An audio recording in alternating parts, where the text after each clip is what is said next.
Today's video is about beware of business brokers. And what business brokers are is that they help sell a business. So not unlike a real estate agent, which is going to help you sell a house, they're going to list the house, they're going to show people the house, answer questions, and hopefully sell the house for you. That's the same thing a business broker does if you want to sell your business. Now, there's a couple of problems that arise with business brokers. And this isn't just my own personal experience, although I've had some problems.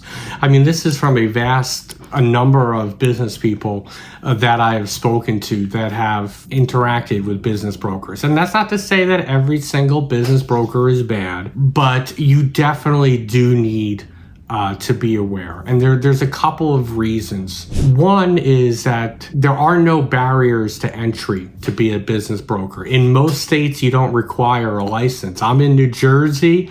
I could stop this video right now, have some business cards made, and guess what? I'm a business broker. So anybody can enter. It doesn't mean you're even qualified. You can just call yourself a business broker. Also, many business brokers will take anybody that wants to sell their business because they need a pipeline. You know, imagine being a real estate agent and you had no houses to sell and you didn't know anybody who was looking to buy a house. You have no pipeline. You work 100% on commission. That means you have no money coming in. Well, business brokers are the same way. They normally get 10% and they work on commission.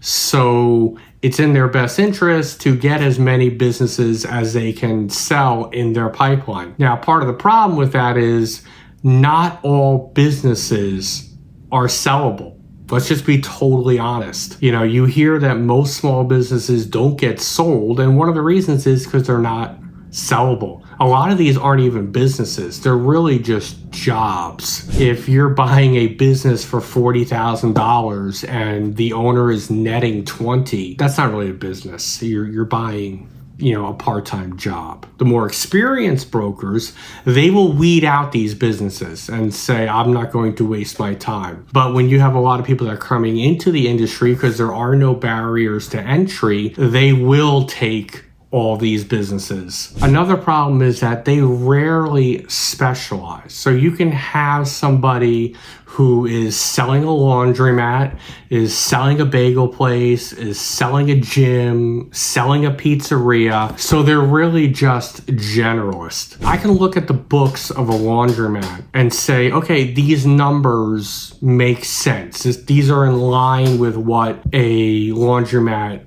could do. Now, I'd have to do the due diligence to see if the numbers are real, but the basic numbers I can identify, and I see if there's any red flags. If I was selling a gym, I really wouldn't know what red flags to look for because I don't really know anything about running a gym. It's the same thing with the pizzeria. I could help a pizzeria maybe with marketing, with customer service, things like that. But if I were to look at their books, I couldn't tell if they're being honest. Another problem is how they set the price or the valuation of the business. Now, you might not think this is true, but believe me, it is. Many times, business brokers will ask the seller, well, how much do you want for it? And the seller just makes up a number. And usually that number is not anything to do with reality. It's what they want. I want to retire. My daughter's going to school. I'd like to take a year off. I think I put in all this time and effort. I should get paid back for it. So I want X amount. But that's not reality. What you want is not what it's worth to somebody else. See, it's not like putting a valuation on a house, because a house, you have easy comps. Let's say every house in my neighborhood sells for between $500,000 and $550,000. If I decide to sell my house tomorrow and I ask $2 million for it, well, that's totally unrealistic because every other house in my area, and they're all similar. One might be a little older, might have some newer things in it. You might have a pool, an extra bedroom. That's why it's between $500,000 and $550,000. But there's nothing in my area that's going to make my house worth $2 million. But when it comes to selling a business, there's usually not those easy comparisons. You could have a laundromat have sold for $1.5 million.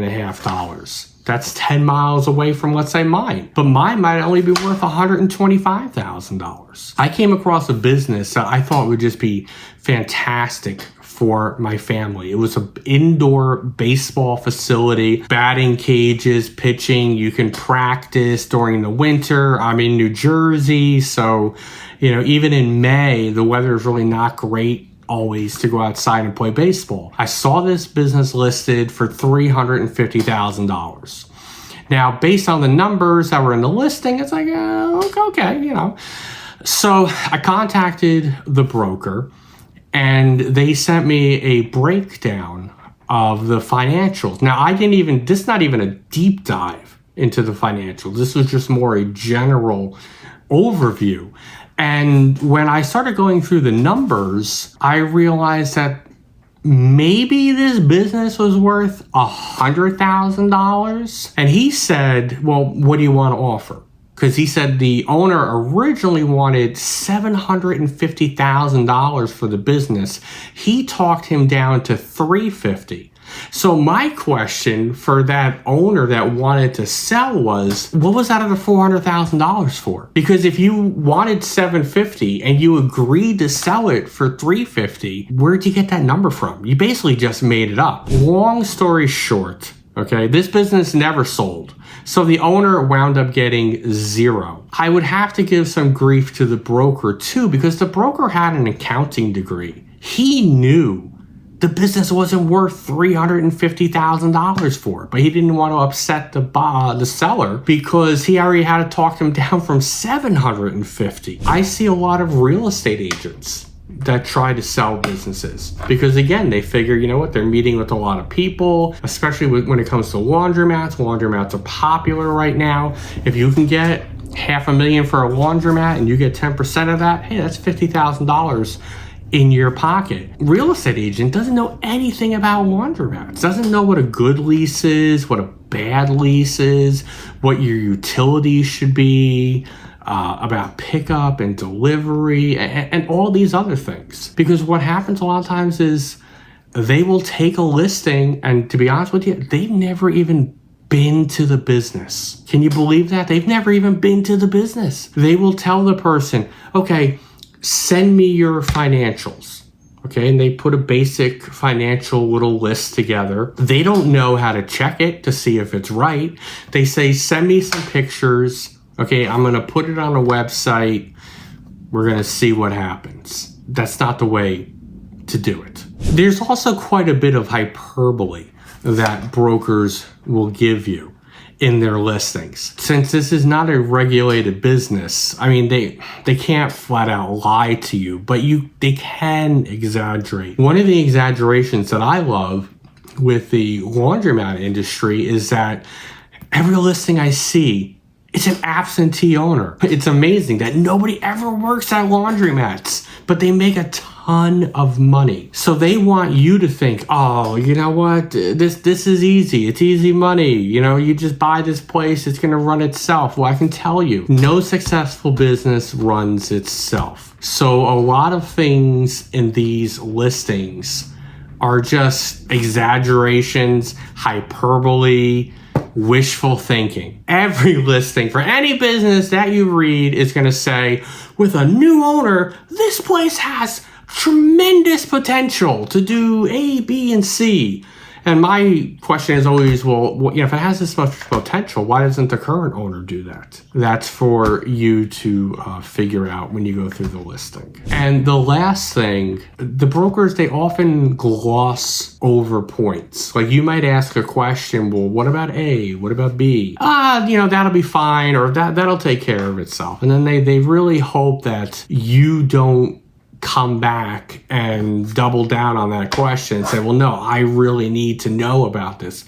Because a lot of times they don't know the answer. So I realize that this video has been hard on business brokers. And that is not, again, to say that everyone is bad. But you really do have to be aware, because if you're going through one of these websites that list businesses for sale, they're all listed by a broker. So these are the people that you're going to have to deal with. So you have to realize that you might know more about the industry that you're buying into than the broker does. So you have a better sense of what it's worth, what the competition is, what the demographics in that area are. So in the next video, like I said, in part 2, we're going to go through a real listing that I wrote about in the book, and you can see how just some of the limited information they give you, and that's totally understandable. You're not going to get a tremendous amount of information from a listing. It's supposed to be general information, and then you contact them and ask for more. That's fine. But even in that little bit of information, you'll realize there's quite a lot that you can glean from it. And like, I know fairly quickly, at least when it comes to laundromats, if this is a real issue or not.